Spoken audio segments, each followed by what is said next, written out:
and Michael at a good spot? Who, me and Michael? Jordan? Yeah, we're in a good spot. Therefore, We don't talk. Why not, you think?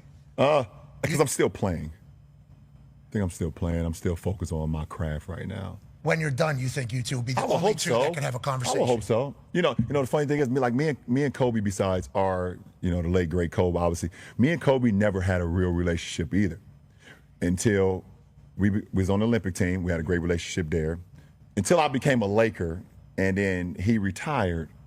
That's when our relationship became really, really good. Yeah. We all know MJ. Till I'm done. And he doesn't have to look at me run up and down wearing the number 23. And every time my name is mentioned with his. Don't talk to me right now. I'm on the back nine. Do not call me. All right. Wendy, you've been covering LeBron for how many years? 25. 25 years. Are you surprised by this? No. By the way, there was lots of stuff in this interview that was really insightful, and LeBron doesn't do interviews like this almost ever. And so this was one of those things. But just because he said this yesterday doesn't mean it's new information. I realize for a lot of people who are really invested in LeBron and Jordan that would feel new. But that relationship has been in that status for a long time. I do think LeBron really badly wanted to have a relationship with Michael. I know that when he was a teenager, he has described the time that they met in Chicago when Jordan was preparing for his last comeback with the Wizards, almost like meeting a deity. And that he would come to see Jordan when Jordan would play in Cleveland, and Jordan gave him his phone number. And I'm not sure if that was part of Nike recruitment or whatever. He played in Jordan's high school all-star game as a senior in high school. There was definitely a relationship there. And then when he got to the NBA, it just wasn't there.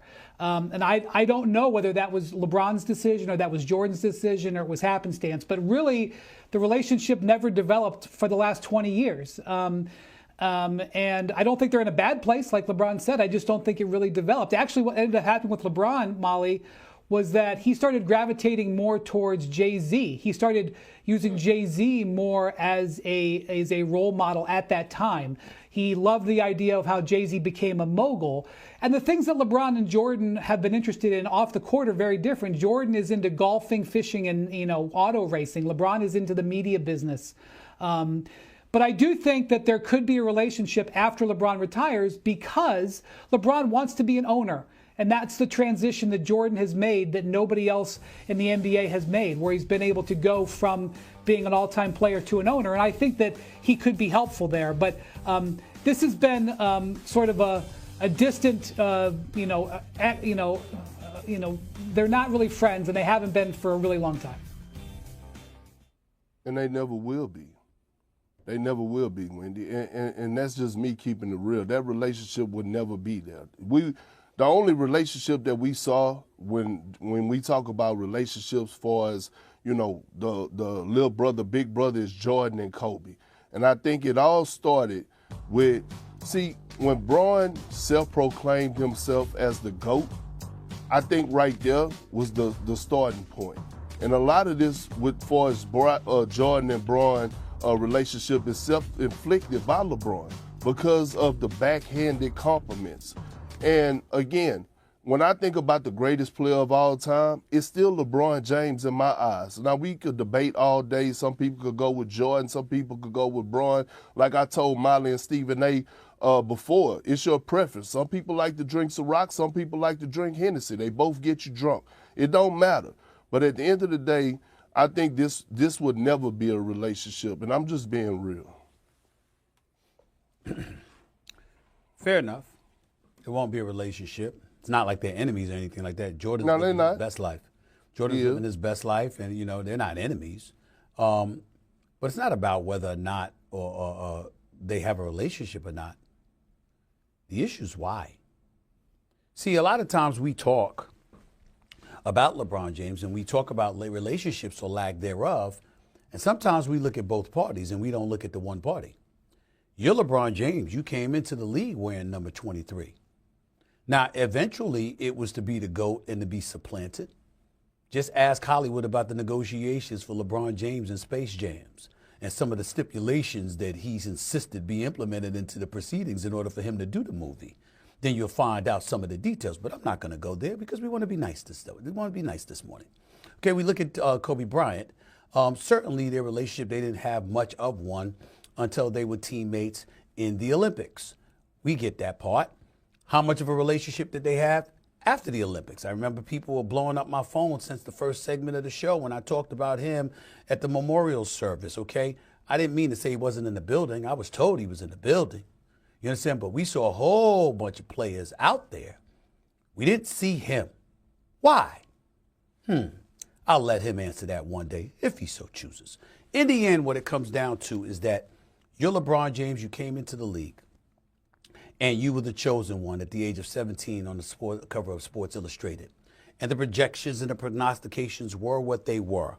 And in those early years, when you had proclaimed yourself to embrace these challenges, but then you couldn't win before departing Cleveland, the opportunities that you had to be a student and to learn and to grow from those who had already done it was something that you didn't appear interested in doing. And as a result, they didn't appear interested in helping you along because you didn't seem receptive to them at that particular moment in time. That's about him. He has every right to do what he wants to do. He has every right to be what he wants to be. But a lot of times I hear people talking about this relationship or lack thereof as if it's Jordan's fault or as if at one time it was Kobe's fault. Well, you got other people, they know you're going to go at them. They know you're going to try to break their records. I knew Kobe Bryant, God rest his soul, and I know Michael Jordan. And Kobe Bryant, as I've said on many occasions, would sit up there and tell me, man, I'd give anything to be playing in Michael Jordan's heyday because I'd have bust his ass. You understand? And I'm looking at Kobe like, whatever. He said, he knows. I told him. So what did I do? I reached out and I hollered at Michael Jordan. And what's the first thing he did? Laugh and say, yeah, he tells me that all the time.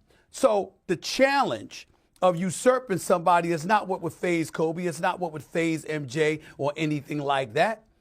It would only be something that would faze the other side because they got questions about their own damn stature. And then you see it show its realization in other forms down the line. With media members he wants to call out in public. With a podcast he wants to create because he wants to make sure he creates the proper discussion around the game as opposed to leaving it up to pundits who are not going anywhere. These are the kind of things that you do when you want to make sure that there is a narrative that you are in control of. But unfortunately, he's going to find out you can influence the narrative, but controlling it is an entirely different matter, something he will not pull off. I agree with you, Stephen A. I doubt LeBron and Jordan will ever have much relationship. I can't see the future. I do think we lost something as basketball fans with losing Kobe Bryant and LeBron because Kobe was in the media business. Kobe was interesting in minding the game. You know, he had that other show that he had that broke down the X's and O's. I would have been very happy to watch LeBron and Kobe Bryant talk about basketball. Can I close this segment with asking Big Perk this question? Just a yes or no answer, Perk. God rest his soul. If Kobe Bryant was still alive, would Mind Your Game, Kobe, LeBron, that would have absolutely positively been box office, must see. Would LeBron have done that podcast? I'm just asking. Well, I don't know, but let me say. Got it. Let me say this. That's just a question. I don't know the answer. I was just asking. I think he would, but look, let me say this, Molly. MJ is petty as hell too. Now, if you go in my closet, it's nothing but J's. I keep J's on my feet. I was signed to Jordan for about